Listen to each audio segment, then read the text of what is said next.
Hey friends, how's it going? It's another in a series of what have I been listening to for the month of July. Well, we're coming up to the tail end of July, and can't believe it. And I've been listening to a lot of things. Been going down some rabbit holes. I got some new things as well, even though I'm trying to be budget conscious, and for the most part, I have been. But we went on a trip to Vegas, a family trip, stayed off strip. So anybody questioning, oh, Vegas and kids? Well, no. There was Sam's Town off strip has got things for children, and both my parents and my in-laws were there to watch the kids when the wife and I saw Love. Yes. By the way, for you Beatle fans, the new revamped edition of Love at the Mirage by Cirque du Soleil, it's worth it. I saw the original, and the changes that they made have just made it, up the ante. So, but getting back to what I'm talking about, what have I been listening to? So I brought some CDs on the trip because I didn't have a lot of things uploaded to my iPod. Yes, I still use an iPod. And Elvis live at Madison Square Garden.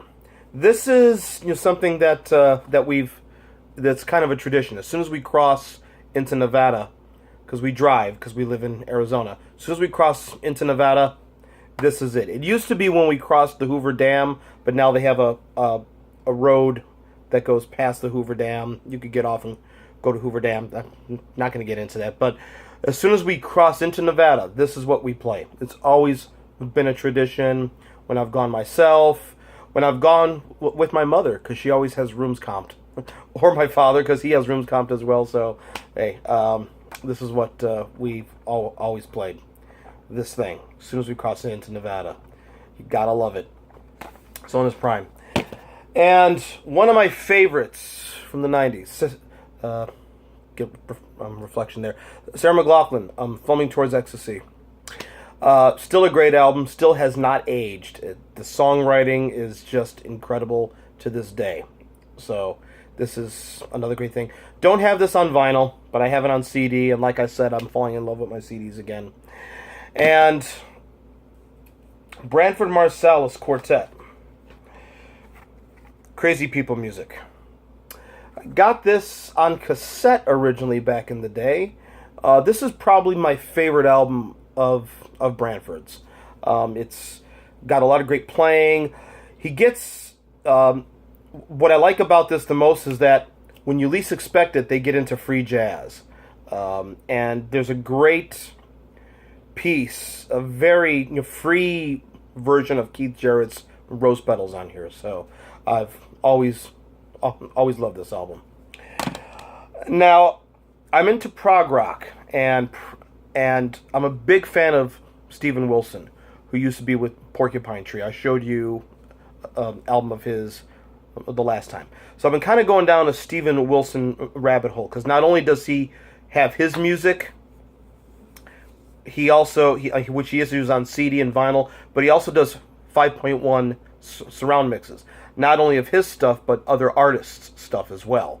And right now, he's pretty much the gold standard in the industry when it comes to 5.1 surround mixes. And album I just played the other day. Where's my CD copy of it? Anyways, I'll show you the vinyl. The Raven That Refused to Sing and Other Stories. This came out in 2013, and Alan Parsons actually was the engineer on this album. He got Alan Parsons to engineer. And I also own this on Blu-ray audio, 5.1 surround, Steven Wilson's own mix. So, something I recommend, and I'm excited because he's got a new album coming out next month, and I can't wait. Oh, here's the actual CD, because I played it on CD. I didn't play the vinyl edition, but I do have it on vinyl.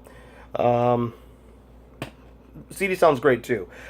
He does flat transfers of everything that he does, be it his own work or other artists. And speaking of Steven Wilson and other artists, one of my favorite albums of the 80s came out in 1985. Marillion, Misplaced Childhood. This just came out. I just got this. if you're a fan of this band or a fan of this album, this is a must-have. A new 5.1 surround mix by Steven Wilson. It also has them live in 1985 with a live rendition of the complete album, because if you're fans of it, it's a concept album. 5.1 mix is great. A bit tame beyond comparison, but then again, Steven Wilson explained in other interviews that the stereo mixing was so precise. It's got the original stereo mix on here that was just recently remastered too. So, and another Steven Wilson, he's been doing Jethro Tull's catalog, Jethro Tull Songs from the Wood, new stereo mix by him, and a new 5.1 surround mix. And again, they are excellent. And he did pretty much all of Yes's as well. Everything starting with the Yes album. He did new stereo mixes for contractual obligations because they had to license the master tapes, and the label would not allow, Warner Brothers would not allow the original mixes. They gave him the multi-tracks, but they said you can't touch, you cannot have the actual original mixes. So he was kind of forced to do stereo remixes, but he kept them close to the original as possible. Tales from Topographic, right here, and Relayer. And the mixes in 5.1. There's a lot of great things on here. They also have the flat transfers of the original stereo mix on Blu-ray, not on the actual CD though, and vinyl drop of the actual album. So that's pretty cool.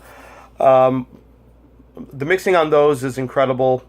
He did a great job on them.